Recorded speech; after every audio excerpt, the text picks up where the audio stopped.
Pinoy talakayan, kay Paski, kay Danny at kay Willie Juan. Pinoy talakayan, nakikinig ang buong sambayanan. Pinoy talakayan, kay Paski, kay Danny at kay Willie Juan. Pinoy talakayan, nakikinig ang buong sambayanan. Simula alas 4 hanggang alas 5, magbasa ka ng dyaryo, tumutok sa radyo, kasama ang tatlo sa araw ng linggo. Mga maaasahan na tunay na katoto. Kung meron kang issue at mga komento, kung meron katanungan, pwede kang magreklamo sa programang talagang #1 sa estasyon na maaasahan.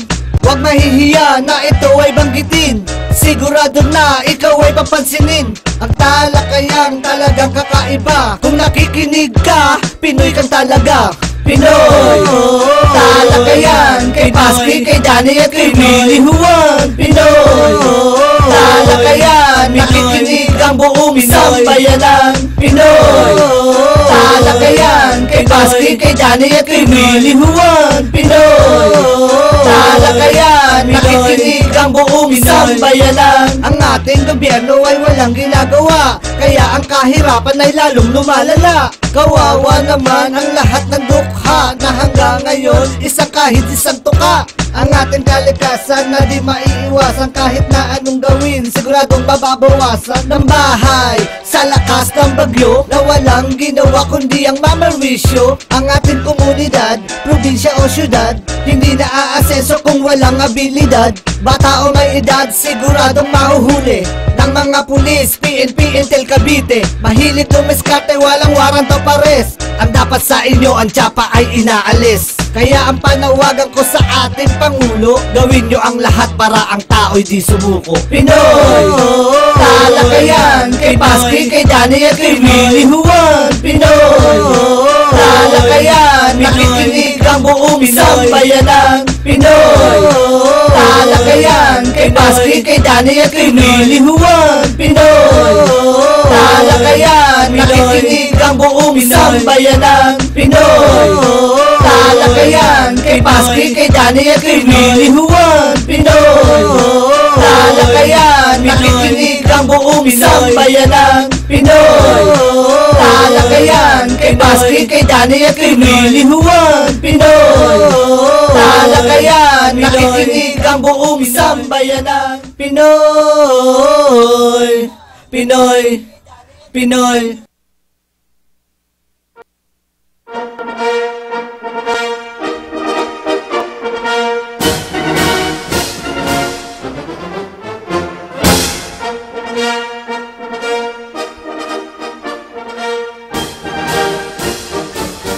Okay, isa naman pong magandang tanghali po sa inyo mga suging tagapakinig. Ito naman po yung lingkod, Engineer Willie Juan. Wala pa po ang aking partner na si classmate Paski. At nagpapagaling pa din ang ating host na si Mr. Equalizer, si Mr. Daniel Sulueta. No? At dito naman po tayo sa ating programang Talakayang Pinoy, mga suki. No?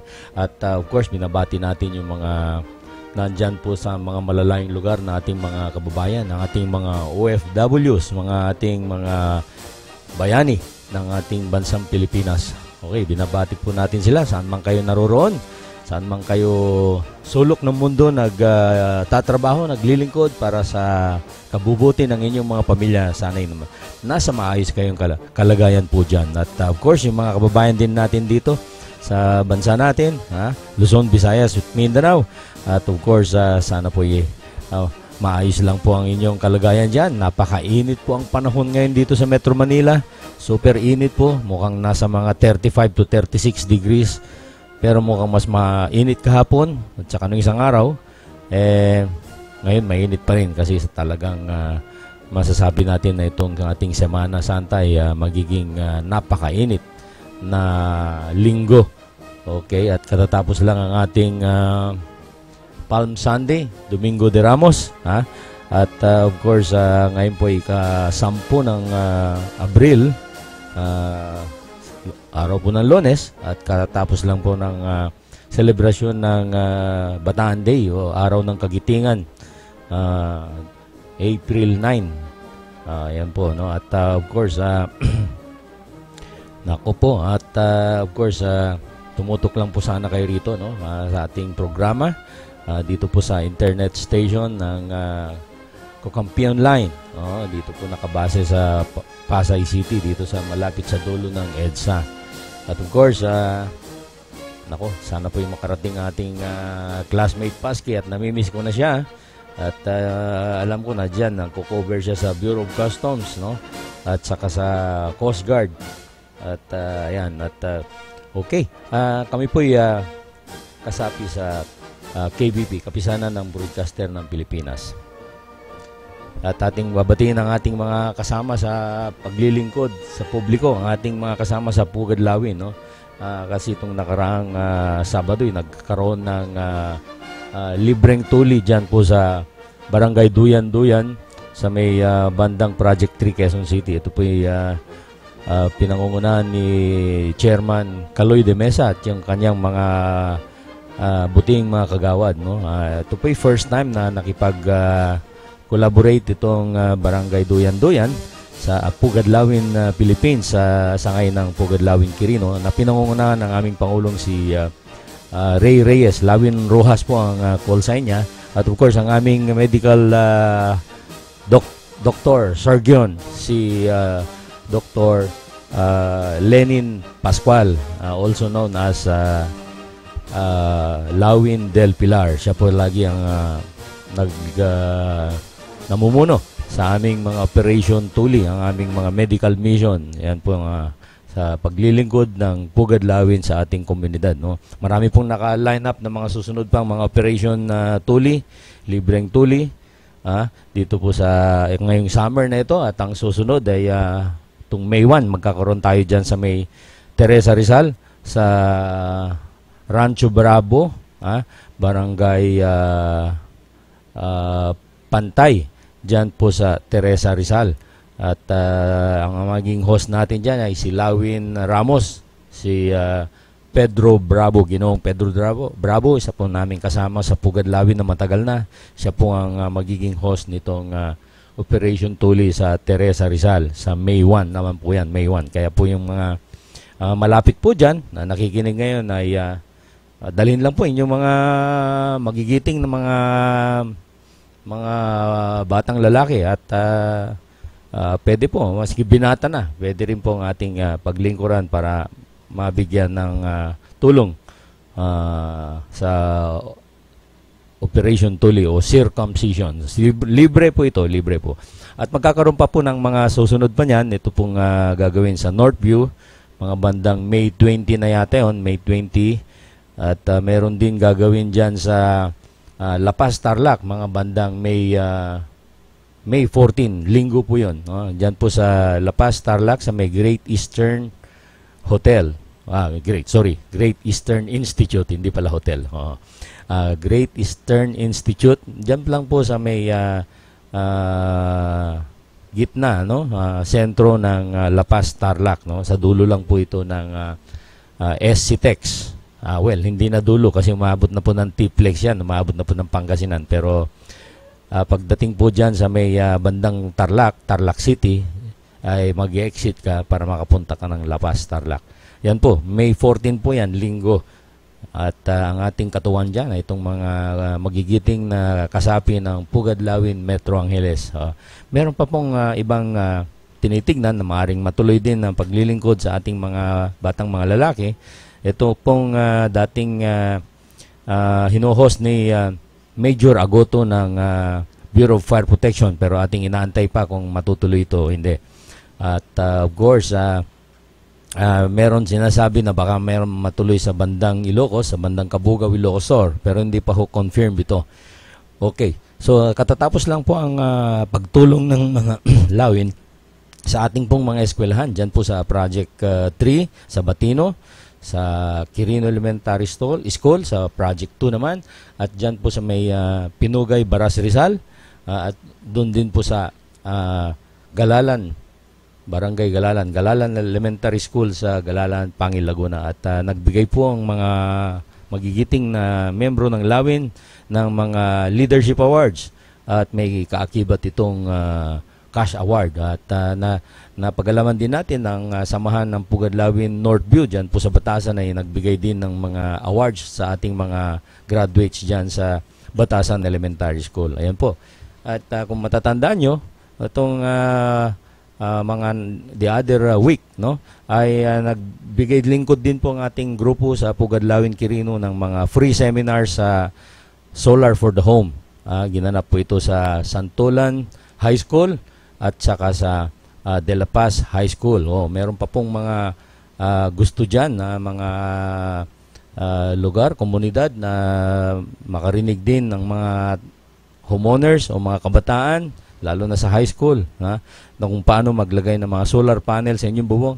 Ang Pugadlawin po ay willing and able to conduct seminars dito po sa paglalagay ng solar panel sa inyong mga bubungan. At ito po ay libre. Libre po ito. Mangyari lang po na iayos ang lugar ng seminar. Preferably, meron po yung whiteboard na malaki. At meron din tayong projector dyan. Kami na pong bahala magdadala ng speaker. Ang inyong pong lingkod ay pwede pong maging speaker at magdala rin ng mga sample equipment. Para makita na kung paano nga kinakabit itong solar panel. At malalaman ninyo na kung paano tulong ang maibibigay nito sa inyong mga tahanan. Ayan po, ang paglilingkod natin, binabati natin ang mga kasapi ng Pugadlawin Philippines na talagang tuloy-tuloy ang pagtulong sa ating komunidad.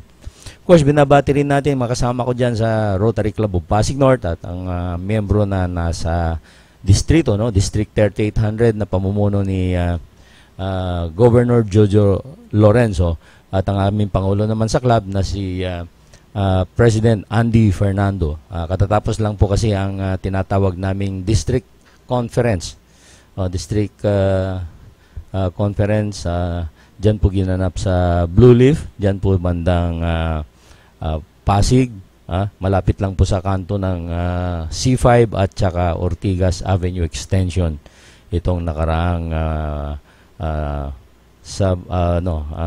Biyernes, Sabado. Ayan po, at binabati natin ang mga namumuno, si Governor Jojo Lorenzo dito at kanyang buting Governor Lady, okay, sa very successful na pagganap nitong DISCON 2017. Ayan po. At of course, alam natin yung mga iba pang mga samahan ng mga Rotary, ibang district, ibang mga distrito ay kanya-kanyang dinadaos na rin ang kanilang DISCON. At ang susunod na event ng Rotary ay yung DISTAS, District Assembly naman. At ang aming distrito ay magkakaroon ng DISTAS sa bandang Clark. Hindi ko lang maalala kung kailan yon.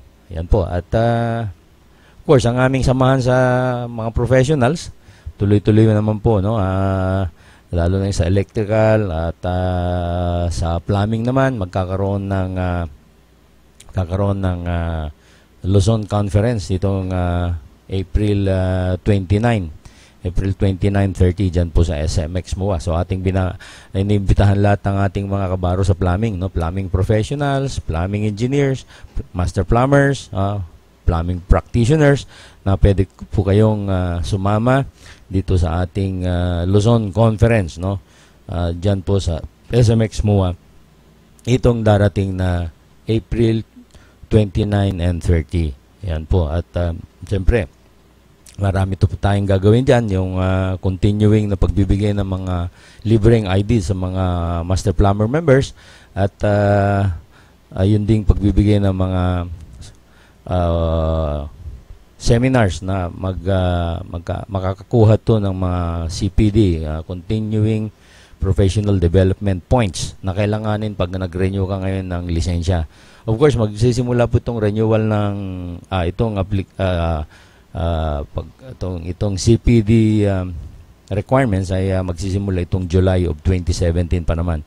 Kaya kung hindi ka pa naman magre-renew ay hindi pa naman kailangan to. Pwede ka pang mag-renew ng lisensya mo na maski wala pa itong CPD points. Pero pagdating po ng July, kung sa July ka magkakaroon ng renewal ng ID, PRC ID, ay mangangailangan na ng mga 10 points yata yun 10 points, 15 points, ganun, no, para makapag-renew ka na. At of course, pagdating next year, ay mas mataas na yung requirement. At 2019, mas malaki na naman yung requirements. Ganun po yun. At although narinig natin kanina ang balita na may mga demonstrate dyan sa harapan ng PRC, mga grupo ng nurses, at sabi nila dapat libre daw po sana itong mga continuing professional development seminars na ito, no? Dagdag na gastos nga naman sa mga professionals ito, no? Pero kung tignan mo naman din yung wisdom nitong CPD requirements, ito naman po ang mag-aangat, no, sa kakayahan ng bawat professional sa anuman larangan ka, no? Itong continuing education ay magdadala ng magbibigay ng dagdag na kaalaman at kakayahan, no, para sa professional practice mo. At kung hindi natin kasi gawin ito, ay posibleng mapag-iwan tayo ng mga iba nating kalapit na bansa, no, yung mga ibang professionals diyan sa ASEAN o sa mundo, no, ay maaring magiging mas mahusay sila pag kasi tuloy-tuloy na ginagawa rin nila yung CPD law implementation equivalent, no, ay tuloy-tuloy na umangat sila. Samantalang tayo mga Pinoy na kung hindi nating implement ito ay iwanan lang tayo.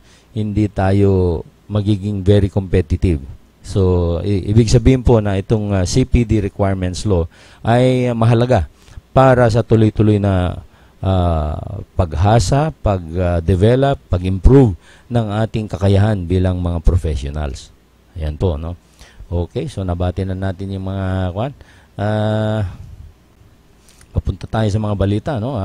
Nako, meron pong warning ang US Embassy sa mga kanyang mga US citizens na kailangan umiwas dyan sa bandang Visayas dahil merong di umano mga warning ng mga kidnapping ng mga terorista. Maalala natin ilang araw nakaraan ay merong nahuli, no, na membro ng ISIS, no? At itong kahapon lang, may nangyaring pagbubomba ng mga terorista doon sa Egypt, doon sa simbahan pa naman. So at siyempre naalala nyo rin na nagkaroon din ng mga hindi maayos na nangyari doon sa Great Britain, no? At sa mga iba pang parte pati sa Moscow, nagkaroon din ng pagsabog doon sa kanilang trains, isang train nila, no, MRT. Kaya itong terrorism ay kalat sa buong mundo, no, lalo na sa Europa. Malala natin na nagkaroon ng pagbubomba doon sa Pransya, sa Germany, at mga iba pang bansa na dyan, no? At mukhang nakakalusot itong mga terorista.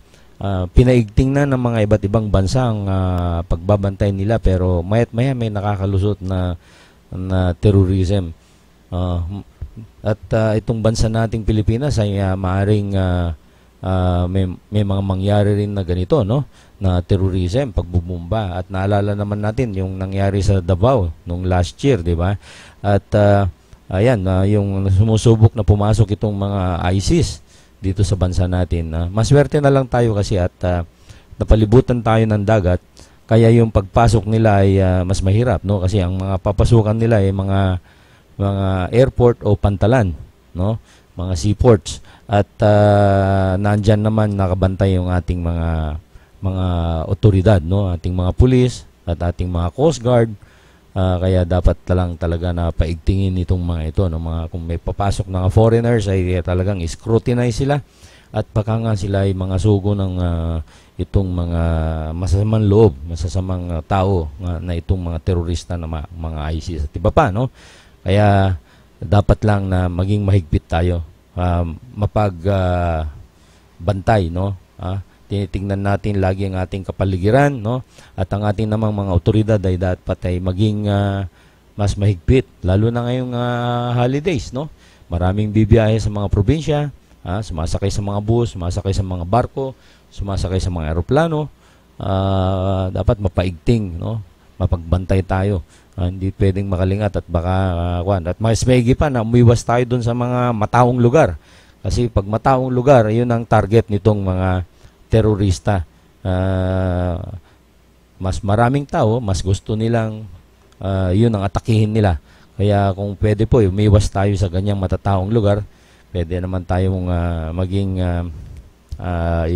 tahimik lang sa ating pag-obserba ng Semana Santa, ang ating pagngilay-ngilay, ang ating pagdarasal, at paghingi ng kapatawaran sa ating mga kasalanan, no?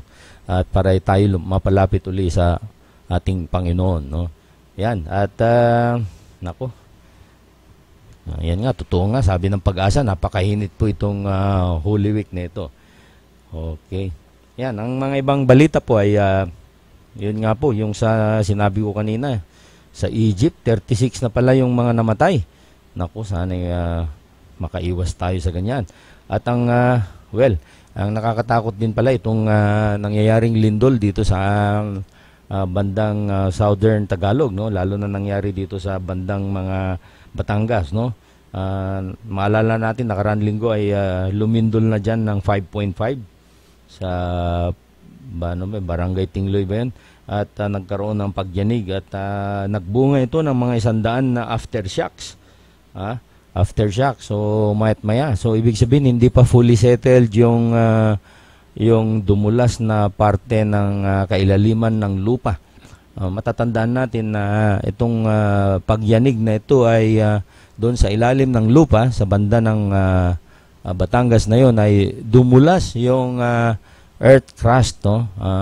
Itong lupa. Siyempre itong lupa makapal din nating malaman kung gaano kalalim yung pinangyarihan nitong pagdulas ng lupa. Nag-slide siya at ito'y nagdulot ng malakas na lindol. At mayat maya gumagalaw. So ibig sabihin hindi pa natatapos yung pagsettle nung slide na yun doon sa kailaliman ng lupa dyan sa bandang Batangas. Kaya nagkaroon pa ng mga 100 na aftershocks, no? Yung po kasing lindol ay ganun po yun, no? Yung lupa sa ilalim ay maaring may mga awang-awang doon, may mga bakante, kasi hindi naman puro yung lupa natin sa ilalim nitong ating mundo, itong earth, no? Makapal na lupa po yan, pero ang paniwala natin doon sa medyo batnang gitna ay isa pong napakainit na lugar yon. Kaya nga po yung mga lava po yun, yung mga kailaliman. Lava, yun po yung pinuputok ng bulkan na napakainit na putik. Napakainit na lupa. Kaya po pag lumabas yan sa lupa dito sa pag pinutok na ng bulkan ay umuusok po yan, nagbabaga pa nga po yan eh. So doon po sa ikalaliman ng lupa ay maaring nagkaroon ng awang doon, kaya dumulas po yung parte ng lupa sa ilalim ng lugar na yon sa Batangas. So sana po wag nang mangyari po rito sa Metro Manila at nakakaawa po yung mga kababayan natin na maaring matamaan dito. Napakarami pong mga gusali rito, napakarami pong mga high-rise building, mga structures. Although alam natin na ang mga engineers, mga civil engineers ay napagtibay na nila itong mga building na ito mula nung huling lindol, yung 1990 earthquake. Maalala natin, 1990 earthquake, napakalakas po yung lindol, 7.9 ang magnitude sa Richter scale. So ilang taon na po yun. Meron na pong ilang taon, 90, 90, 200, 2010, ay ito po 27 years na po mula nung huling lindol na yon na napakalakas, na naalala natin maraming tumumbang gusali dyan po sa Baguio, no? Yung Hyatt Terraces Hotel, tumumba po siya at marami pong nasira sa bandang San Jose City, Nueva Ecija, dyan po yung malapit po dyan yung epicenter. At dyan din po sa bandang Lingayen, dahil malambot pong lupa dyan, marami din pong nasira. Dito po sa Metro Manila ay napakalakas po yung naramdaman na yanig noong 1990 at nakakatakot kung may mga gusali pa dyan na mahihina, ay posible po silang mailagay sa ano, sa delikadong sitwasyon. Maaaring bumagsak, depende po sa lakas. So sana po pagdarasal natin na hindi na mangyari to, no? Kung meron mang pangyayari na sinasabi nga nila yung ripe na daw po, yung hinog na raw itong West Valley Fault na tinatawag, yan pong fault line sa bandang, o tawagin nila Marikina Fault Line, ay mga nandyan po sa nadadaanan yan. Kung makita nyo po kasi itong bandang Loyola Heights, bandang mga likuran ng La Vista, yung likuran po ng Ateneo, yan po sa likuran ng Blue Ridge, papunta ng White Plains, at tumutuloy po yan hanggang bandang south sa Tagaytay. Yan po yung linya nitong Marikina Valley Line na ito, Valley Fault Line. Sana sabi nga nila, at anytime mangyari, dudulas po yan yung eastern side niya at saka yung western side. Hindi natin alam, alin na mas mababa, kung alin yung mas mataas sa dalawang side, ano? Pero kung maalala nyo, nandyan po yung Marikina River, na para pong, yan po yung parang nagiging linyada ng fault line na yan. So, pag bumaba po, kunyari yung west side, itong west side, ito po yung parte ng mga Project 2, 3, 4, parte po ng mga UP, Diliman, ganyan po yan, no? Pag yan ay bumaba at gumalaw, nako, katakot-takot po na paglindol o pagyanig ang mararamdaman natin. At kung mahina-hina yung iyong gusali, ang structural ng iyong gusali, ay posible pong magkaroon ng pinsala. Sana po hindi mangyari ang malakas na lindol. Sana parang masahe na lang mangyari. O pwede, wag na lang mangyari, no? Kaya tuloy-tuloy tayong magdasal, mga kababayan, no? Na sana hindi maulit ito sa panahon natin, no? At kung mangyari man ay hindi kasing lakas nung mga panahon nung 1990 earthquake. Maalala natin yung 1990 earthquake, napakalakas, at pagkaraan na isang taon ay nagdulot po ito ng naghanap po ng seizure yung molten lava sa kailaliman ng lupa, at doon siya nakahanap sa bandang Pinatubo. Maalala po natin, doon sumirit ang lava sa may Mount Pinatubo, kasi yan yung mga volcano na yan, yan ang mga nilalabasan nitong mainit na lava o magma, tawagin nila magma, sa loob ng mundo, ng Earth. Lumalabas po yan, no? Ipinuputok po ng mga vulkan, yung mga Taal, mga Mayon, at saka iba pang aktibong Mount Bulusan, ganyan, yung mga Hibok-Hibok, yung mga Halcon, yung mga iba pang mga active volcanoes dito sa bansa natin, no? Ayan, at dyan po sumisingaw yung init na nanggagaling sa malalim na parte ng ating mundo. Ayan po. So, ingat-ingat po tayo, mga kababayan, no? At meron siyang sa sports, meron pong balita na lalaban po si Senator Pacquiao doon sa hindi kilalang Australiano. At ang laban po nila dito sa bandang Brisbane sa Australia. Pero matagal pa naman to, sa July to. Ayan, so ito si Senator Manny talagang alam mo, hindi siya makatigil sa kanyang original na yung nagpalaki sa kanya. Ito po yung sports ng boxing. Maski sabihin natin siya na ngayon ay isang tanyag na senador, no? At napakalakas niya, napakalapit niya kay Pangulong Duterte, at pati sa Senado makikita mo kung minsan di mo akalain na malaki nang inimprove ni Senator Manny pagdating dun sa mga diskusyon sa Senado, no? Okay.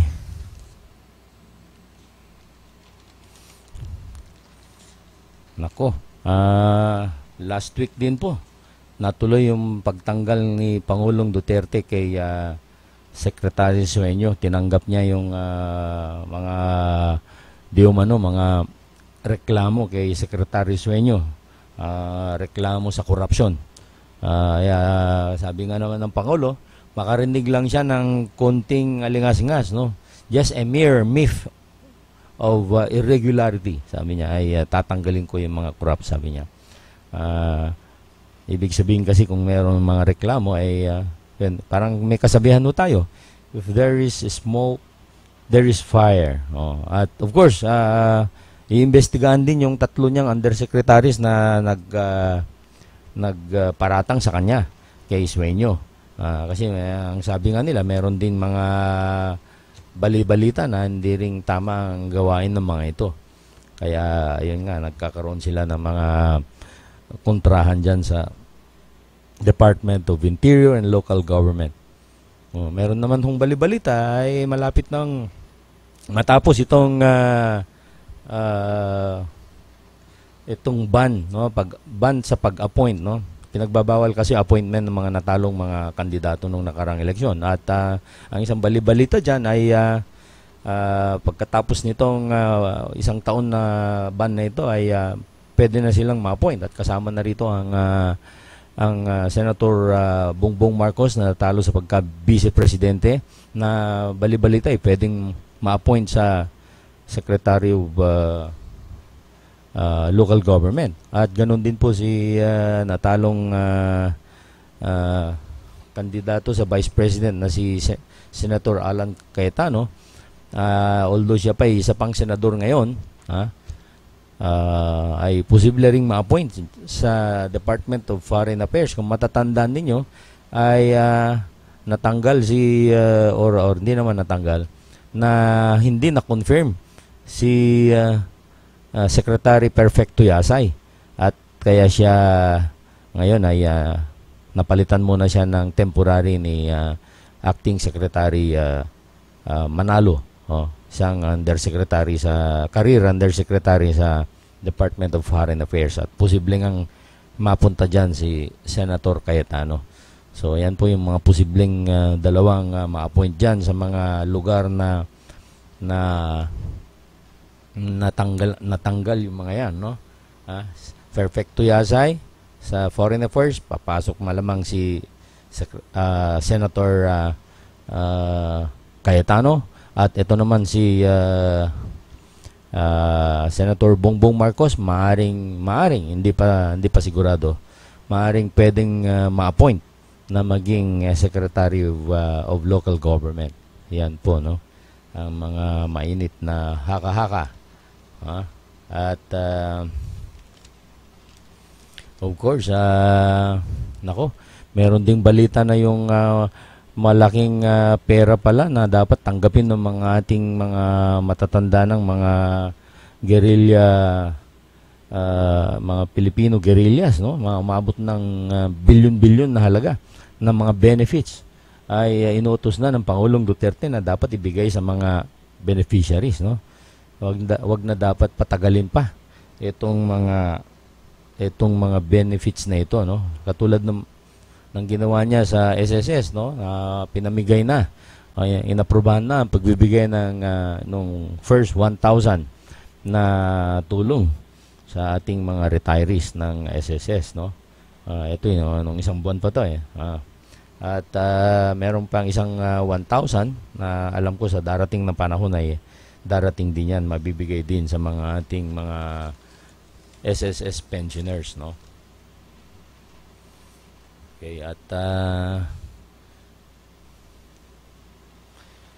Okay, at matatandaan din natin na ang Pangulong Duterte inutusan yung Armed Forces of the Philippines na i-occupy yung mga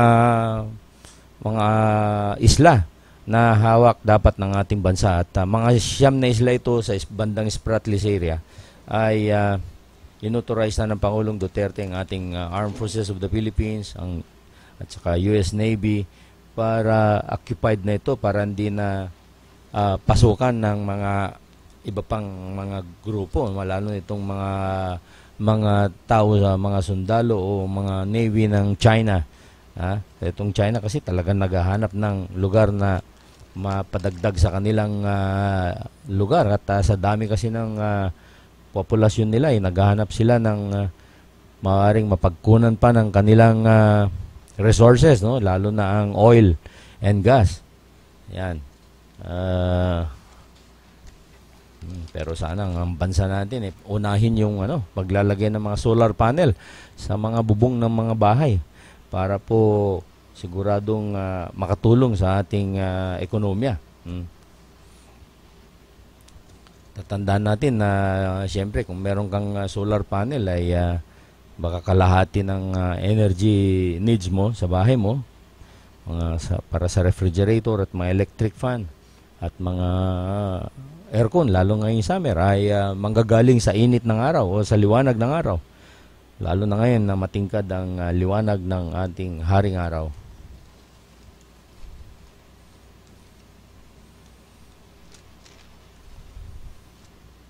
Okay, so magkaroon muna tayo ng commercial, Allen. Pabahay ang pangunahing benepisyo ng Pag-ibig Fund. Pero marami sa atin ang may pangangailangan sa kalusugan, edukasyon at pang-araw-araw na buhay. Kaya ngayon, may Pag-ibig Loyalty Card. Sa Loyalty Card, maraming gamot, mas mura. Tuition fee, mas mababa. At LPG, bawas presyo. Simula pa lang ito ng maraming dagdag ginhawa ng Pag-ibig Loyalty Card. Patunay na naman, sa pag-ibig ang pinaghirapan may katuparan.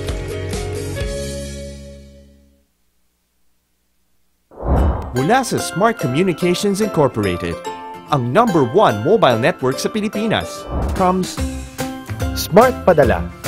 Ang pinakamalaki, pinakamura, pinakasigurado, at pinakamabilis na pera padala service. We invite you to partner with us. Magbukas ng sariling Smart Padala. Gamit ang cellphone o computer, kumita ng 20 to 50,000 pesos kada buwan. No franchise fee. Maliit na puhunan. Kami pa bahala sa pag-promote ng business mo. Sing bilis ng text ang padala ng pera. Sa pinakamababang halaga, sa kahit sinong may cellphone. And be part of the preferred choice ng pera padala sa buong Pilipinas. Kumita ng extra. Magbukas ng sariling pera padala ngayon. Tumawag na sa 845-7777 or 15177 from your mobile phone. Or visit www.smartpadala.ph/piapadala. Bawat tindahan pwedeng kumita ng extra with Smart Padala.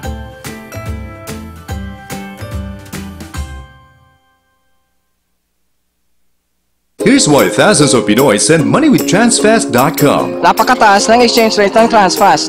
Sa monthly padala ko, my family gets more.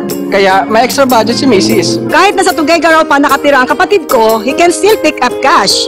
Transfast has thousands of locations sa buong bansa. For sure, alam nila ang ginagawa nila. Bakit ka pa magtitiwala sa iba? Mag-Transfast ka na. Send money today with Transfast.com.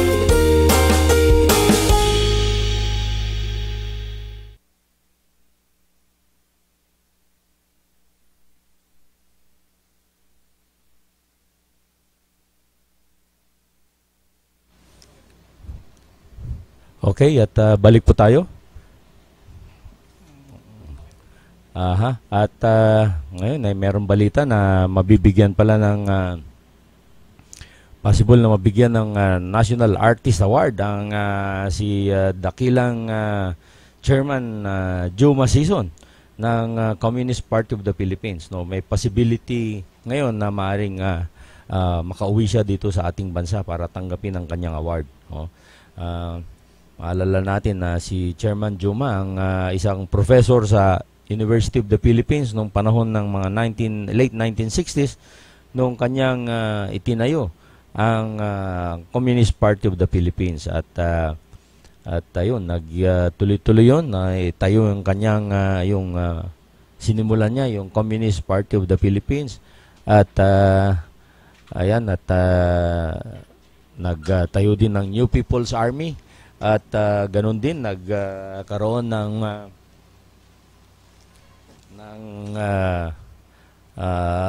malawakang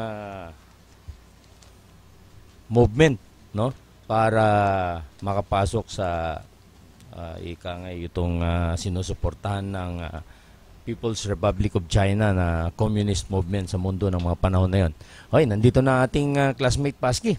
At okay, at siyempre itong classmate ko poging-pogi, no? Kaya kita nyo naman, tasan-tasa. Oh. Batang-bata, macho-macho, matigas na matigas, muy guapito. Paborito na lahat. Small at but terrible pero family size. Maginoo pero medyo bastos. Habulin ng mga chicks at mga inahin. Kinainggitan ng mga kalalakihan. Ang katuto ng bayan, kinakalahian? Pinalalahian. Walang iba kundi ang aking classmate na si Mr. Paski Natividad. Take it away, classmate. Napakaganda ng init ng araw mga katoto sa hapong ito. Kaya ingat tayo sa heat stroke. Dahil kahit bata pa, tinatablan eh. Kaya gandang hapon at sana'y tuloy na kayong sumabaybay sa aming palatuntunan ito sa Talakayang Pinoy. Sa programang Talakayang Pinoy dito po sa Kakampi Online. Magandang hapon pong muli mga minamahal nating mga katoto, Luzon, Visayas, Mindanao. Okay, classmate. Okay, classmate, anong balita? Galing ka ba sa Coast Guard o sa Bureau of Customs? Magandang balita yung sa Bureau of Immigration. Okay. Sinibak na si Commissioner De Monte ba ito? Ang pinalit si Javier. Si Katotong Javier na PDP laban. Okay. Dahil doon sa mga kainitan na issue nito, yung hindi binibigyan ng OT o overtime itong mga kawani ng Bureau of Customs sa kabila nung tsatsaga silang lumampas sa oras ng 8 oras sa trabaho dahil doon sa kanilang tungkulin, lalo na sa mga airport. Medyo mabigat ang kanilang trabaho dyan na tinaabot ng hanggang last trip ng flight ng aeroplano. Sunod-sunod na araw nitong pangailangan ng airport sa mga immigration officer na sinamantalang mag-strike. Kaya't medyo na-epekto si Commissioner ng Immigration Bureau. Yun ang latest nating magandang balita ngayon. Nakakapagtaka kasi na hindi ma-action ng kagad yan, classmate. Napakahaba yung mga pila dyan. Yung pala may problema dito sa ating mga empleyado, no? Mga kawani, no? Sa mabigat na napagkaisa nilang mag-strike dahil sa sobrang pagpapasensya na siguro na tagal ng kanilang pagsisilbi ay hindi nila nakakamit yung mga hinihiling nilang overtime o OT tawagin. Kaya mga katoto, iba na po ang commissioner natin ngayon sa Bureau of Immigration. Ngayon dito naman sa may natalakay mo kanina, classmate. Ay, sari-saring mga may katwiran pala si President Digong na alisin na wala nang eleksyon muna ang barangay official o barangay captain at mga kagawad dahil doon sa nagpapatunay na maraming mga barangay chairman na kagawad na sangkot sa droga. Nandun sa listahan niya, classmate. Kaya, alam mo, bilang Pangulo, ay meron siyang prerogative. Kasi kung pababayaan niya yan at alam naman natin, medyo pinaigting niya yung pagbabantay, no? May mga general nga na nasibak, di ba?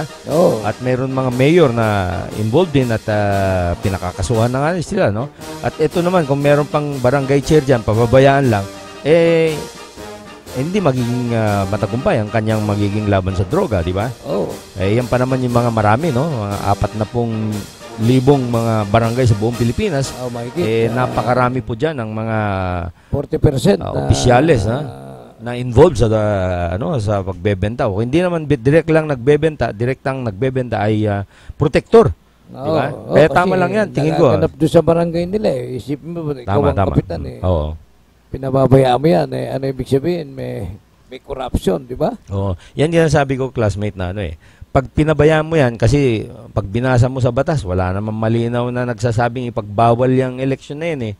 Oo. Pero prerogative mo yan bilang leader, parang ikaw, kunyari, magulang ka, nakita mong may potential na problema para sa mga anak mo, ay hindi mo basta pwedeng palampasin, di ba? Oo. Magiging kasalanan yan. Pag pinalampas mo yan at balang araw, naging apektado na yung mga anak mo, ay maging ikaw lang masisisi. Kaya ganyan yung Pangulong Duterte.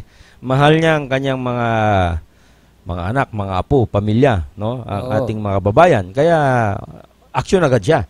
Siyempre, namang ano dun eh, dapat talaga amiyendahan kagad. Tulungan na suportahan ng mga congressmen at saka mga senador. Dahil importante ito eh. Kailangan mahabol bago mag-Oktubre. Diba? Tama, oh. Kasi biro mo, 40% na ng mga kapitan at 30% ng kagawad ang mga involved na sa droga. Infested area yung mga barangay ng droga. Inaasahan na sa loob ng 4 na taon ay ma-eradicate yan eh. Pero kung hindi gagawin ni Presidente yun, malamang lumala, hindi mawala. Kaya dito pa sinasabi na sa itong July 2016, 39 barangay chairman at 53 na kagawad ang natimbog na lumabag sa batas ng Republic Act 9165. Ito nga yung sa Comprehensive Dangerous Drug Act. At nitong Marso 29 lang ang report ng NCRPO, 97.30% sa mga lungsod tulad ng Caloocan, Navotas, Valenzuela, Muntinlupa, at ang Taguig na nasa 100% ang apektado sa droga. Samantalang 55% naman sa Las Piñas. Ayon sa PDEA to. Sa Rosales, Pangasinan naman, nitong April 6, nadakip ng mga tauhan yung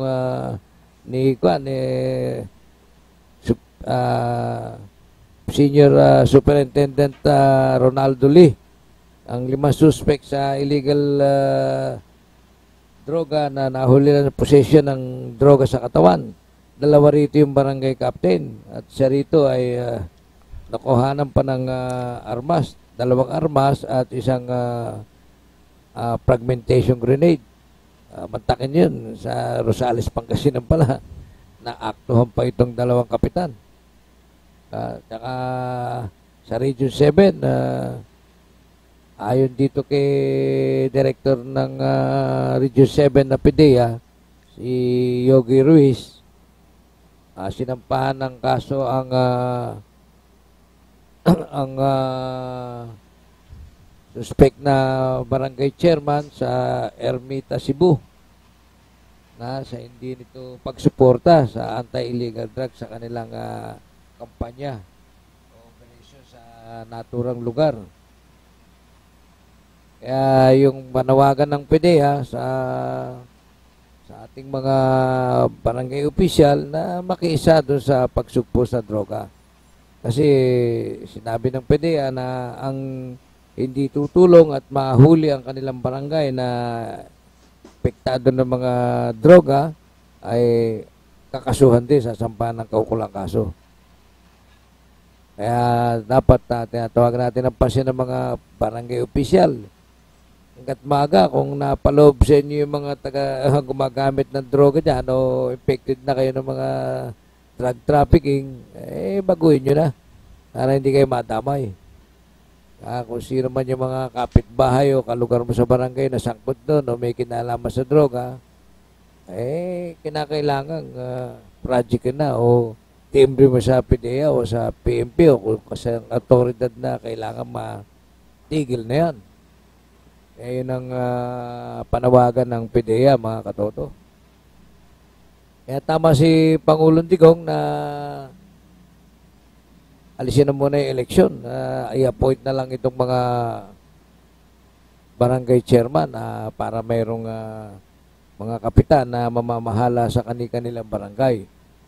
Ngayon, ang questionable rito, sino ba ang may karapatang mag-appoint? Ang mayor ba o ang DILG o ang presidente? Palay ko hindi na papakialaman ng presidente pag-appoint dahil na marami ng masyadong trabahong nakapatong dito kay Pangulong Digong. Di ba, classmate? Oo, no. Pero diyan ako believe sa Pangulo, classmate, yung mga, maski mga maliliit na bagay, no? Basta nakita niyang hindi ayos, talagang itutuwid niya kagad, no? Action agad siya. Maalala ko kasi yung mga nakaraang mga Pangulo, ikukonsulta pa niya doon sa mga kanyang mga kabinete, kung sino-sinong advisor niya, no? Itong si Pangulo talagang action agad, no? Napakagaling ang kanyang wisdom, ang kanyang diskarte, no? Hindi niya na dinadaan sa kabinete o sa Congress o sa Senado. Kasi isa lang kasi yung niya, yung gabay niya, no? Kailangan mapapaayos yung mga tao, di ba? Mailagay sa maayos yung mga tao, hindi yung sila may sakripisyo. Kaya tuloy, ang bilis niyang dumiskarte, di ba? Oo. Yung sa immigration nga, bilis, hindi ko inaasahan kanina, in-announce na kagad na samantala nga, sabi ko nga sa classmate, nung panahon ni Pangulong Noynoy, tirik-tirik yung MRT3, pero nakalampas na napakaraming panahon, na ulit-ulit na yung pagtirik na, ulit-ulit na yung disgrasya dyan, araw-araw na grabe ang traffic, pero walang nangyayari, no?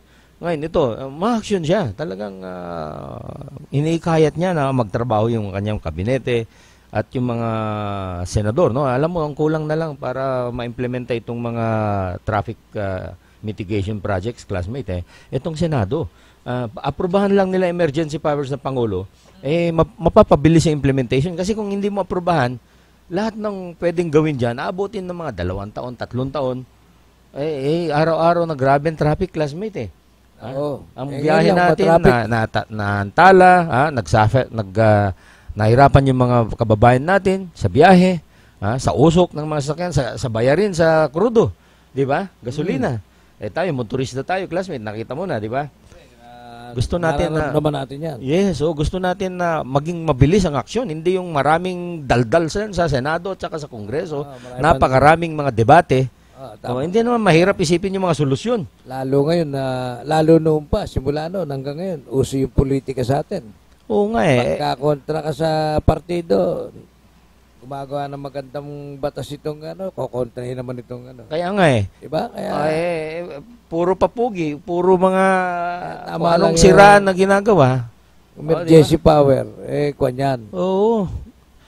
Parang martial na yan Alam mo, classmate, pagka yung leader nakita mo mahusay talaga, marunong, mabait, alam mo na yung kanyang diskarte sa ng government, matino, di ba? Walang nakatagong mga hidden agenda kung tawagin, di ba? May sariling interest, wala nakita mo naman siya magsabi, kung meron kayong makita dyan, sige, resign ako kagad, sabi niya, yung akusasyon ni Trillanes na meron siyang 2 billion, ang laki-laking halaga, at sabi rin niya, kung yung mga anak ko merong pagkasangkot, mayor at saka vice mayor, magre-resign ako kagad, sabi niya. Merong bang ganyan sa mga nakarang Pangulo? Wala, ito pa lang ang Pangulong kayang ganyan. Di ba? Kaya sabihin niya yung para hindi siya... hindi naman sa pero ito lang talaga. Siyam na buwan na siya, classmate, siyam. So, nandun na siya sa pang-10 buwan.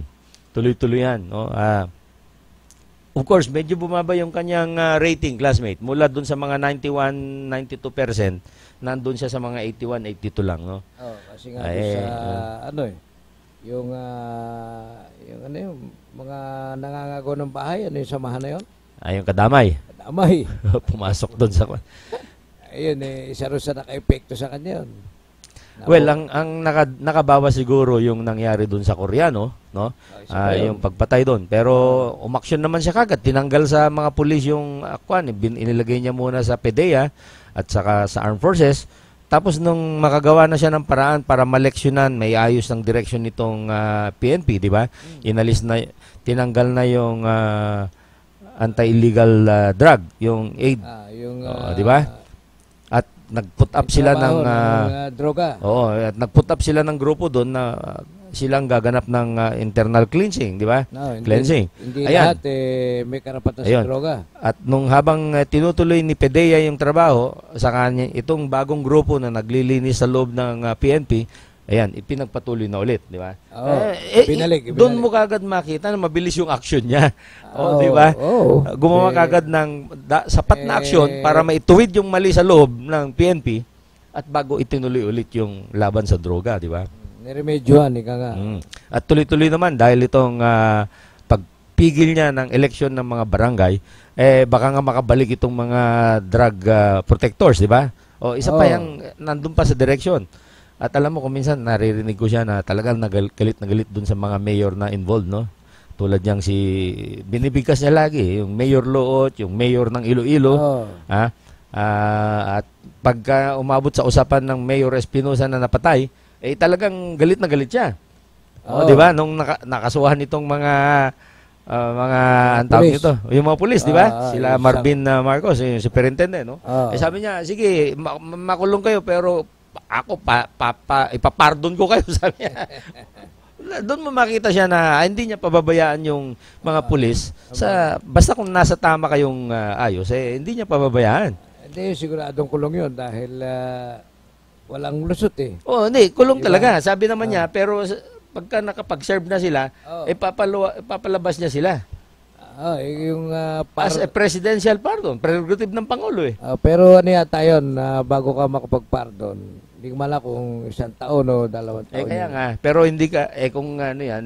Kung hindi ka mapapardon alam mo, classmate, reclusion perpetua yan di ba? Life imprisonment yan kung nasa labas ka yan kasi premeditated murder yun di ba? Maski in line of duty yan, murder ang dating nun Hindi man tayo abogado. Pero ibig kong sabihin, reclusion perpetua, life imprisonment, pero sabi ng Pangulo, hindi, papardon ko kayo. In due time. Ganun katindi yung kanyang aksyon. Kasi nga naman, kung pababayaan din niya na mapababayaan lang yung mga yan, yung mga gumagawa ng trabaho para labanan yung droga, titigil yan. Tatakot. Ang masama kung tumigil at baka lumakas itong mga drug syndicate, babayaran sila, mabalik sila na naman sa maling gawa, di ba? Yun. Kailangan na ubusin niya muna yung mga drug protectors, mga drug poser, drug dealers, lahat-lahat yun. Pag wala nang bibili ng droga, pwede ka na mag-relax. Pero sabi nga nung presidente, di ba, ng Colombia, yung nagalit si Digong, ina-advise siya na hindi kayang sugpuin yan dahil malaking sindikato, di ba? Well, alam mo, classmate, agree din naman ako na hindi mo masusugpo totally yan. Kasi nga, nakita rin natin panahon ni Marcos, di ba? Pinatira niya yung Limseng. Nag-declare ng martial law, pinabaril yung Limseng dyan sa Luneta, natakot yung mga drug lords, drug syndicates. For so many years, may 10 taon, mula 1973 hanggang 1986, wala kang marinig na droga-droga. Bumalik na lang sila nung wala na yung Marcos. So, hindi naman talaga totally matatanggal. Kasi si Pangulong Digong, 6 na taon lang yan dyan ang mabuti, itong kapanahonan niya, nabawasan niya ng mga maraming drug posers at drug addicts. No? Ngayon, kung yung susunod na Pangulo, susunod sa kanyang apak, no, na hindi niya pababayaan yung future ng mga Pilipino, magiging maigting din yung laban sa droga. Pero kung ang papalit, katulad ni dating Secretary Marrojas na alam niya kung saan bibili ng droga, ayun na nakakatakot. Kasi babalik yung drugs. Lalo tayong malulun sa mga malingkuan. Kasi tandaan natin, ang droga, ibabagsak niya ang tao. No? Masisira ang utak niyan. Imbes na mag-iisip na matino at para tumulong sa hanap buhay ng pamilya, tumulong para sa hanap buhay sarili niya, masisira siya Nandun na lang siya sa pagbibili ng drugs. May bili ng drugs para magamit niya. At sayang na yung buhay niya. Hindi na siya makatulong sa komunidad. Hindi na siya makatulong sa sarili niya. Hindi na siya makatulong sa pamilya niya. Hindi na rin makatulong sa komunidad at saka sa bansa. useless citizen na siya, classmate, di ba? Oo. Kaya maraming Pilipino isang-ayon sa Pangulong Duterte dyan sa laban na yan. Kasi ito yung panahon para, kumbaga yung damo, sobrang laki na. Yung damo, classmate, sobrang laki na, di ba, sa yung bakuran. Kailan magtabas ka na? Ito yung nagtatabas yung Pangulong Duterte. So, maaaring pag matapos siya, nagbakasyon siya kunyari sa abroad or what, tapos na yung panunungkulan niya, at mahina yung taga-mantene ng bakuran dyan, pababayaan na naman na lumaki yung mga droga. Yun damo. Tama. Oo. Kailangan pero kung susunod sa kanya, masipag din, alam din niya yung makakabuti sa kanyang sinasakupan. Saka hindi mabibili ng sindikato. Hindi mabibili ng sindikato. Lagi niyang ititrim yun. Hanggang sa maliit lang yung mga ano na yun, mga damo na yun, di ba? Oo. Pero may napansin ako ngayon yung sinabi ni Digong, di ba, sinisimulan ng patigil yung sugalan, yung mga illegal sugalan. Oo. Abay, nagulat ako sa Tondo eh. Malakas. Marami. Naglutangan pa ngayon sa mga patay yung sakla. Aknong puta ka. Mukhang hindi yun ang kwan ng Pangulong Duterte. Sinabi rin niya na higpitan pero alam niya siguro na ang sugal nandyan eh. Andyan din kasi yung mga entertainment city. Andyan yung mga Soler, yung mga Okada, andyan yung mga Pagcor, walang tigil sa pagpapasugal. Nga, legal naman yon. Ito naman, maliit na, itong sinasabi mo, maliliit na pasugalan, di ba? Pero itong nabibiktima naman ito yung maliliit na tao. Doon sa mga Pagcor, sa mga Okada, sa mga Soler, tsaka iba pang malalaking pasugalan, ay ang nabibiktima yung mga mayaman na may pera. Oo. Dapat ipagbawal din yan. Dapat mapunta na lang sila dyan sa Lotto, di ba? Sa Lotto, sa anong pangalan ng ano natin? PCSO, di ba? PCSO. Yung mga meron mga 2 numero lang, parang kalaban ng ano yun eh, kalaban ng huweting nung araw eh. Easy 2. Easy 2 yung ganon. Easy 2. Yung Easy 2, yun na lang, doon na lang po kayo tumaya kasi, no? Dapat pag higpitan din pa rin yung mga yung illegal na pasugalan na yan. Kasi yan nagiging source ng kutong ng mga pulis yan. Yan. Hindi nakikinabang ang gobyerno dyan. Yan, oo. Diba? Yung mga legal, mga nasa mga malalaking hotel, mga casino, ay may may taxi sa gobyerno. Kaya yun dapat tuloy yun dahil nakikinabang ang gobyerno sa mga binabayad na buwis niyan. Hindi kamukha nitong mga illegal na nakikinabang lang yung sampay bakod nating mga otoridad dyan at saka yung mga barangay. May tara din sa mga barangay official yan mga ganyan. Hindi maayaalis yun dahil nakikisama rin yan. Pero sa akin, nung panahon kong ako ang chairman ng barangay, dahil wala namang, hindi rin hinuhuli ng mga otoridad, di yung bibigay na ino-offer sa barangay chairman, binibigay ko nila sa mga pagkain ng mga tanod. Yun, kaya lumalabas, hindi rin sa chairman napupunta, kundi pangkain ng mga tanod dyan. Sana kung gano'n ang ugali ng chairman, may mga barangay chairman na ultimo yung mga gano'n binubulsa Lalo yung mga walang trabaho, walang hanap buhay, ay umaasa sa mga ganyan yan. Kaya, pero na sa akin, nung panahon ko, talagang sinasabi ko sa mga barangay tanod, pasyalan nyo ron, yung ibibigay na pangkain ng sakla dyan, sugalan dyan, yun ang gamitin yung pangkain sa barangay, sa mga duty nyo, sa mga hating gabi, sa pagpupuyat, sa mga gano'n. Kasi nga, hindi rin maayaalis yun dahil nga pinapayagan ng mga otoridad Hindi para makinabang naman ng barangay, pagkain ng mga barangay tanod. Gagamitin sa pagkain ng mga barangay tanod. Hindi katulad ng mga ibang otoridad, personal na kinukuha nila para sa sariling kapakanan. Yun ang mga pagkakaiba ron. mapunta naman tayo dito sa mga airport sa Naya. Itong kamakailan, nagpa-press conference si GM Ed Monreal ng Manila International Airport Authority.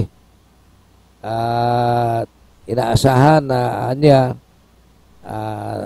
dadagsa ang mga pasahero sa mga paliparan sa Terminal 1, 2, and 3 at sa domestic na Terminal 4. Kaya sa mga nakaraang panahon na tatanda natin na lalo nung nakaraang taon, umabot sa 623,000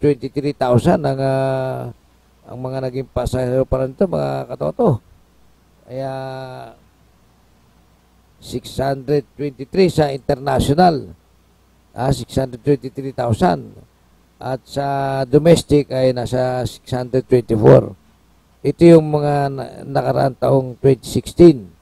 At nung panahon ng Kwaresma rin o Holy Week, Lenten season.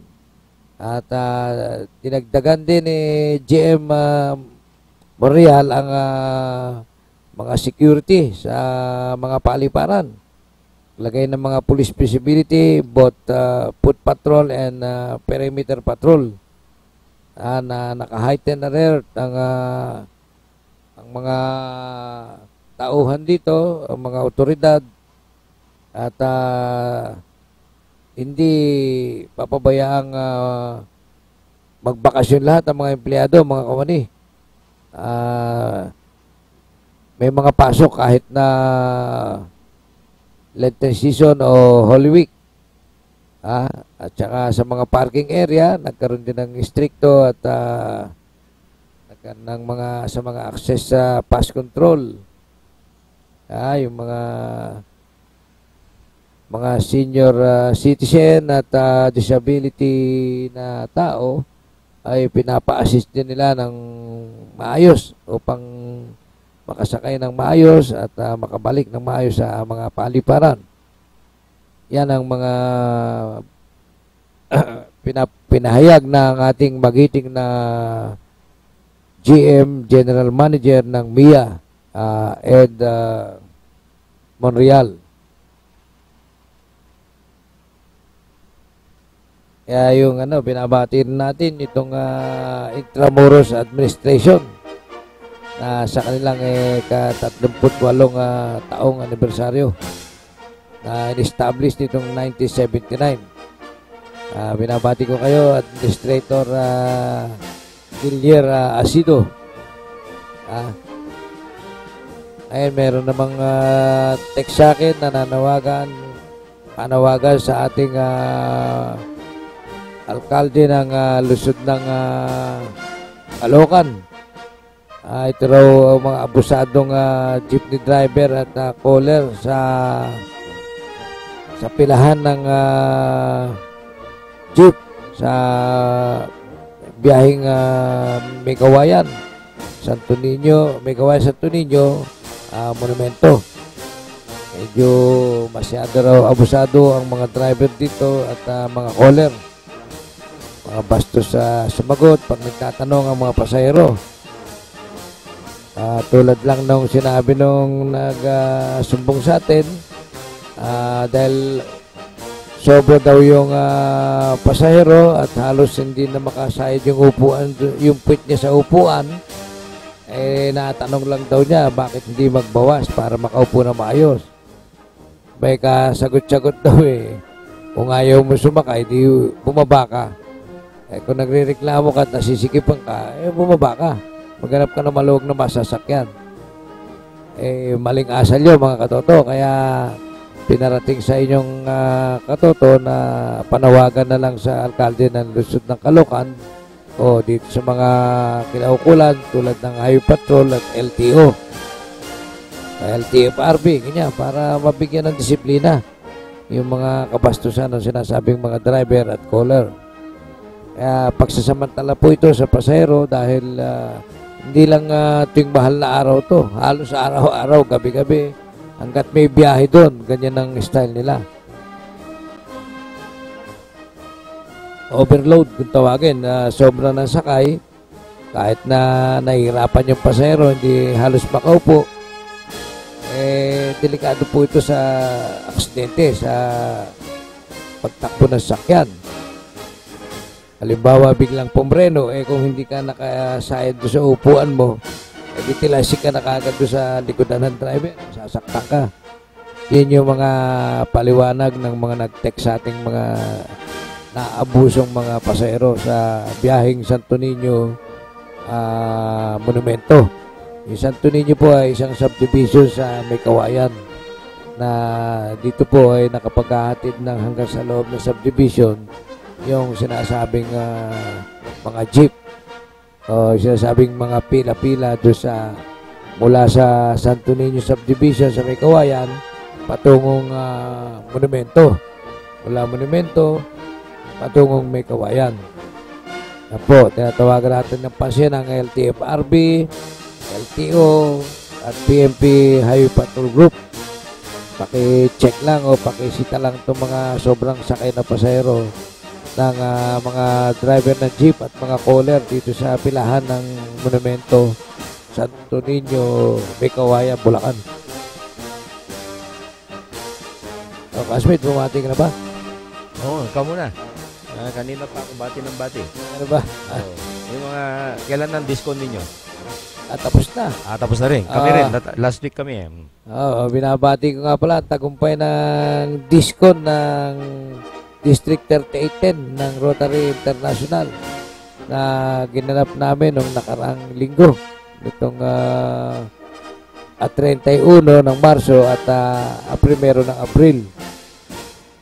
Tagumpay namang naidaos na pinangunahan ng aming district governor na si Governor Ernest Yuyik na kaklase po namin sa President 101 nung kami po yung mga naging presidente noong 2005-2006 at kabilang dito ang ating bagiting na Senate President na si Coco Pimentel. Siya po namin kaklase rin yan na naging presidente noong 2005-2006 sa Rotary International District 3810. And din ang mga pagtutungo sa mga bakasyonan sa itong Lenten season, sa Huwebes Santo, mahal na araw, mga magbabakasyon sa mga malalayong lalawigan. Ingat po tayo sa ating paglalakbay. Kasi yung particular na dito sa parting Batangas, nakatakda sana kami dyan sa Matabungkay. Pero nung sumunod na magkasunod na lintol nung nakaraang Sabado, medyo kinabahan po itong commander natin at itong mga makakasama dahil daw beach yan, tabing dagat. Baka daw magkaroon ng tsunami, maubos kami lahat. Kaya minabuti na i-postpone at magsimba na lang at sa bahay na lang. Siguro mas safety pa tayo ron. Dahil yung mga matatanda no sinauna, di ba, classmate, pag kanyang mahal na araw, talagang simbahan at bahay lang ang lakad ng mga tao nun. Hindi kamukha nitong mga new generation, baliwala na yun. Pasyalan sa malalayong lugar ang gusto, di ba? Nagiging, parang pasyal sa happy-happy. Yung... nung mga kabataan natin, talagang simbahan lang, ano? Simbahan, bahay. Disiplinado tayo nun talaga. Bawal lumayo sa bahay. Basta hanggang simbahan lang malayo mo. Hindi ka pwedeng kung saan mamasyal o ano. Basta yung 3 araw na yun, Huwebes, Biyernes, Sabado. Talagang simbahan at bahay ka lang. Ganun katindi yung mga matatanda natin nung araw.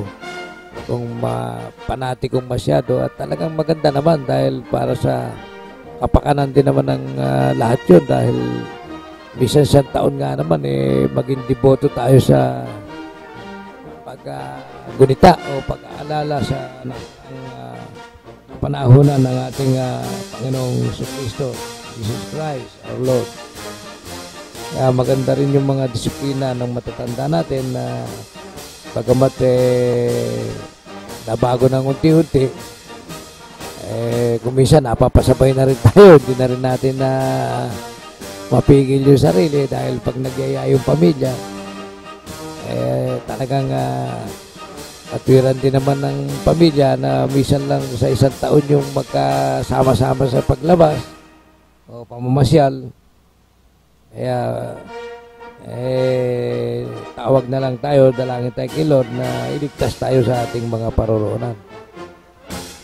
Bagamat hindi naman, wala naman tayong nilabag sa batas ng Diyos doon. Basta wag lang natin siyang makakalimutan. Lagi natin siyang isa puso at alaala. Amen.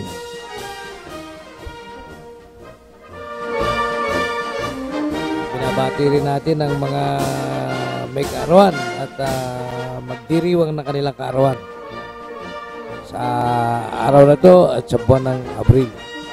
Kami sa Rotary, ganun sabay-sabay classmate, di ba? Sa PCGA, ganyan din. Pagkabuwan ka ng Abril, lahat kayo, pagsasabay-sabay ng birthday, isang malakasang kainan pa yun. Ganda, share, di ba? Kaya din sa aming grupo, sa Philippine Coast Guard Auxiliary, nabati natin ang lahat ng mga PCGA, partikular na ang aming Squadron 104 na nag-duty ng Lunes. Nag-inspection ng mga barko kasama ng Philippine Coast Guard bago mag-aboard yung barko, malis.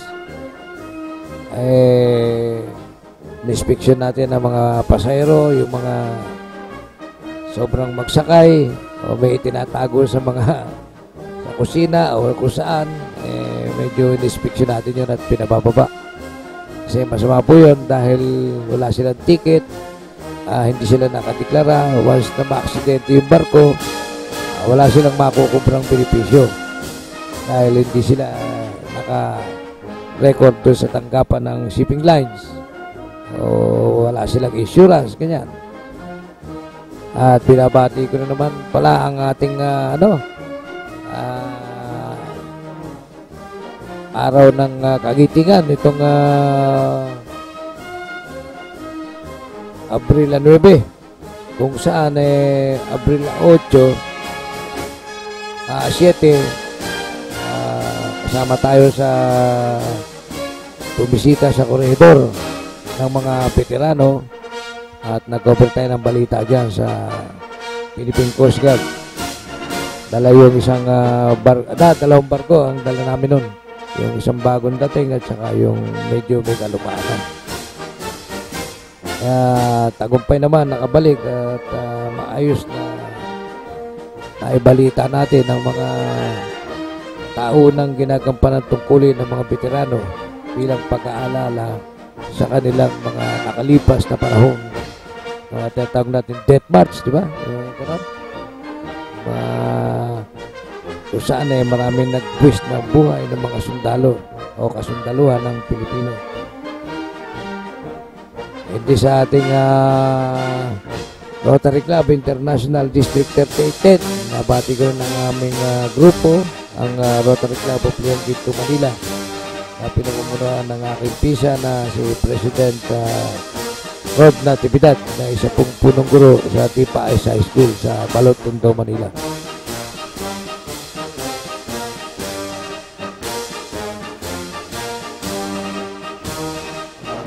Ibang issue classmate na nais mong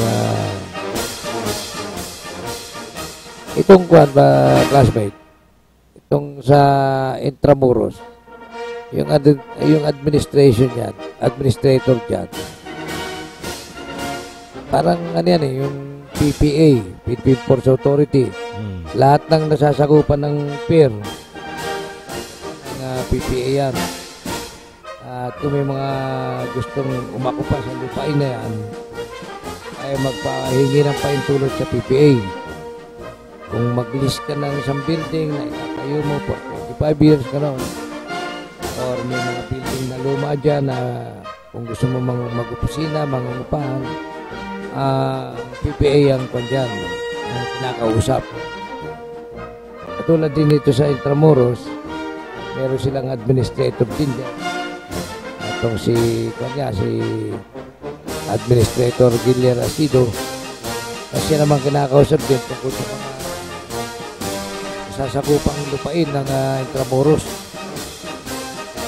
Kung gusto nais magtayo rin ng mga tanggapan o building dyan, gusali, ay nakalis ka rin sa gobyerno na pinamamahalaan ng Intramuros. Ayun, ang hindi ko lang makita rito, parang baliwala itong administrator ng Intramuros dahil may mga bagay doon na dapat pakialaman, pero parang hindi siya sinusunod ng mga nagtatayo ng mga ibang negosyo dyan.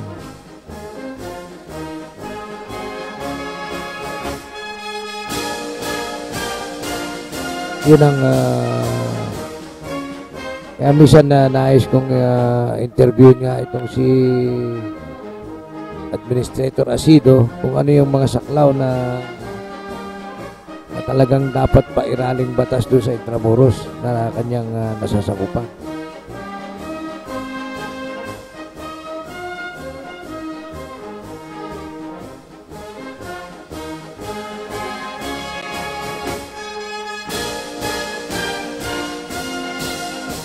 Pa yung mga maiinit na issue, classmate?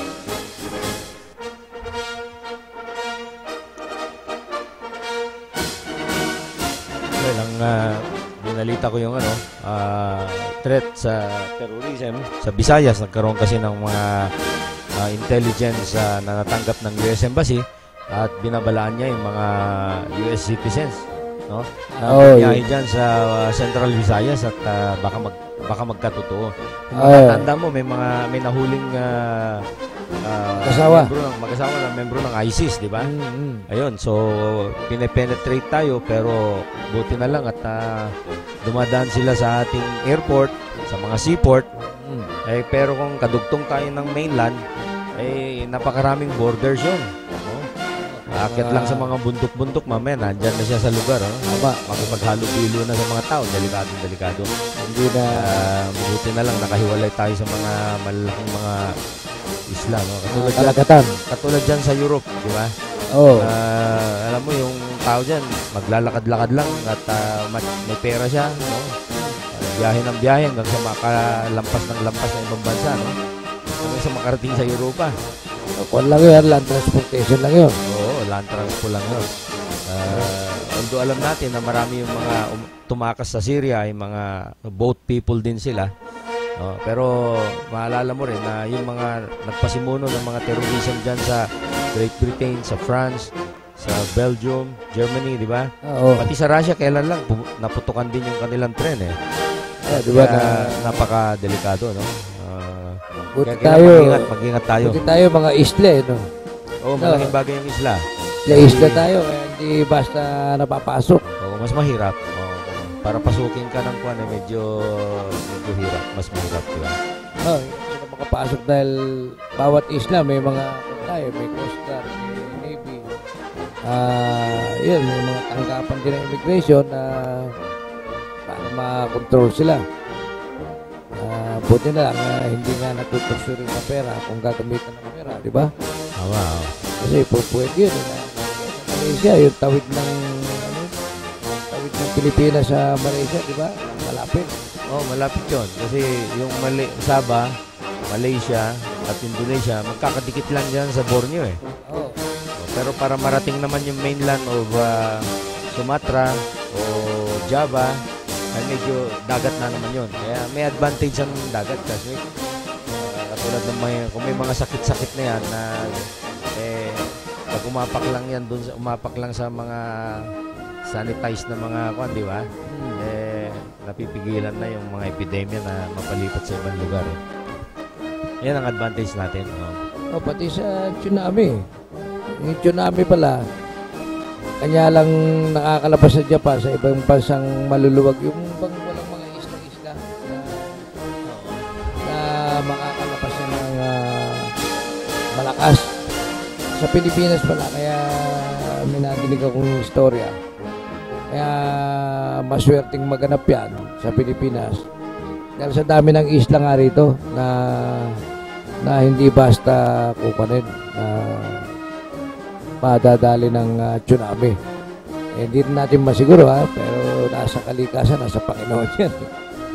Kung gusto ka sampulan, wala akong magagawa. Diba? Kasi malawak yung karagatan na yan.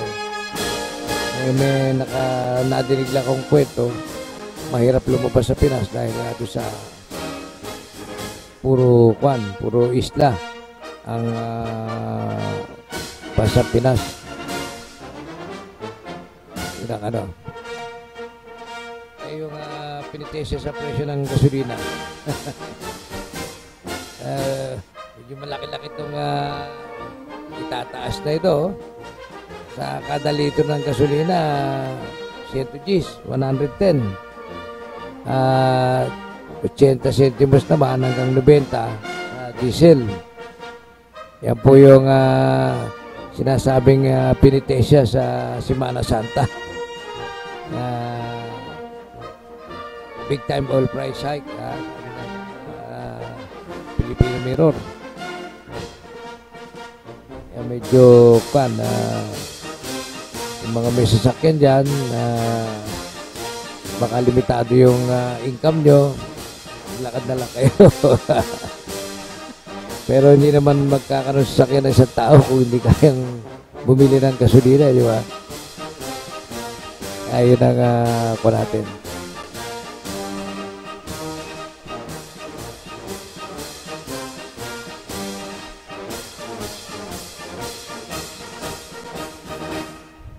May mga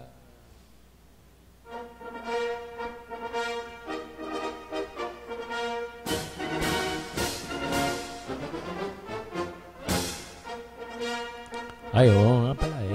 Paalala ko rin na itong darating na Huwebes Santo, yung grupo ng Pugad Lawin ay magbibigay ng libreng tubig para doon sa mga namamanata. Yung mga kababayan natin na kung saan-saan pa nanggagaling dito sa Kamaynilaan at pumupunta sila sa Antipolo tuwing araw ng Huwebes Santo. Ang kanilang panatay, lalakarin nila yan. Nangyari, galing Quiapo, Tondo, meron mga galing Cavite, galing Bulacan, Laguna pa kung minsan, no? Naglalakad sila at pagdating, kung nagbus sila sa pagbiyahe galing sa South o North, pagdating nila sa EDSA, nilalakad na nila yan hanggang doon sa simbahan ng Antipolo. Tuwing Huwebes Santo yan, classmate. Yun naman ang grupo ng Pugad Lawin Quirino ay nandyan sa Ortigas Avenue Extension.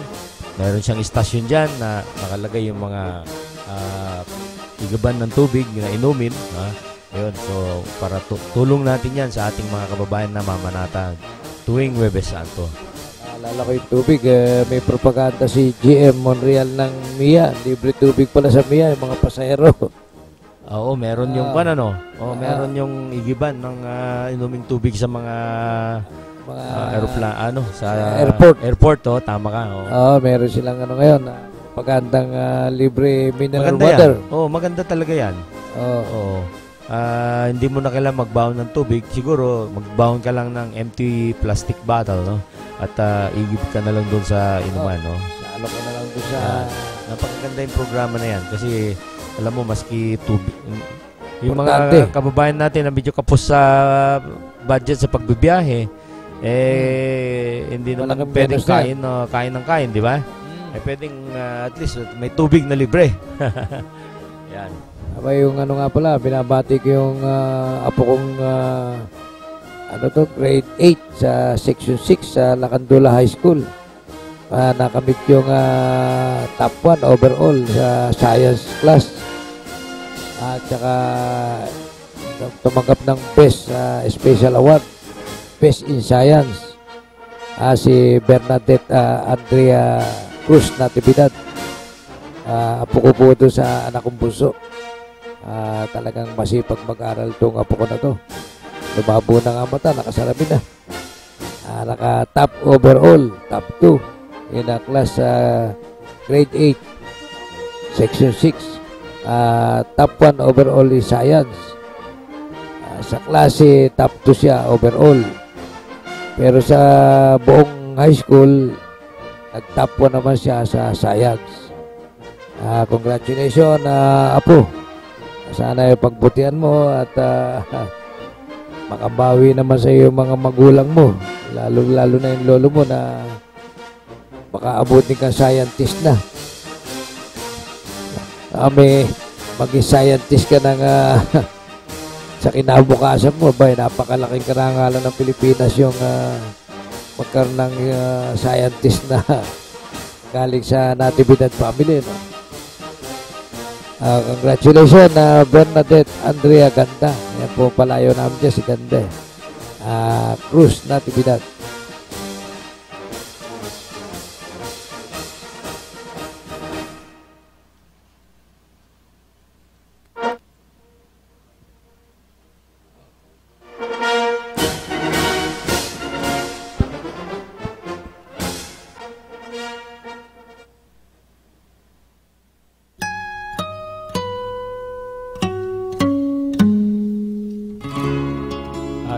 Natapos na naman po ang pagkakataon namin na makapaglingkod sa ating mga kababayan.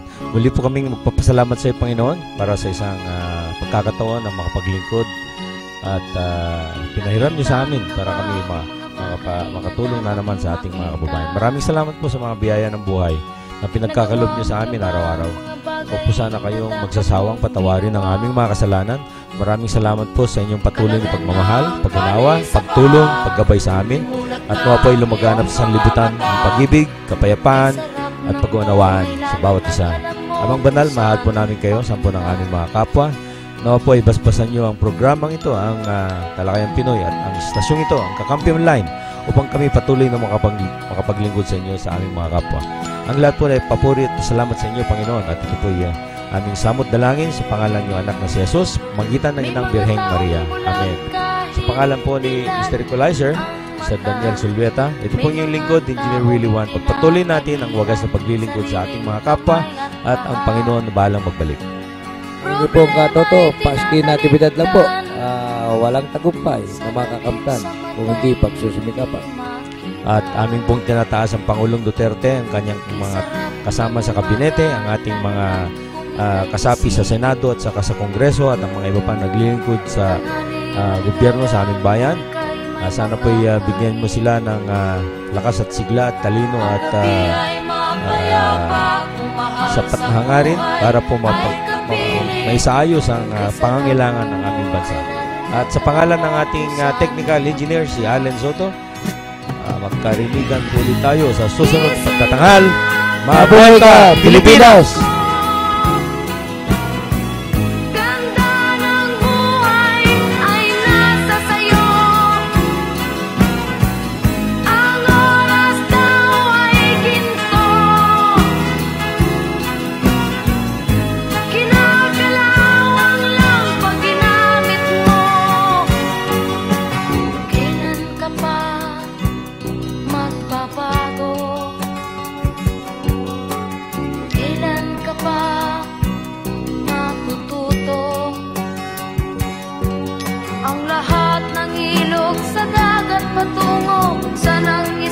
At mararating mo kay ganda ng buhay sa mundo. Nakita mo na ba mga bagay na dapat mong makita? Nagawa mo na ba mga bagay na dapat mong ginawa? Kalaga ng tali sa paa, imulat ng iyong mga mata. Kay sarap ng buhay, lalo na't alam mo kung saan papunta. Kay sarap ng buhay, lalo na't alam mo kung saan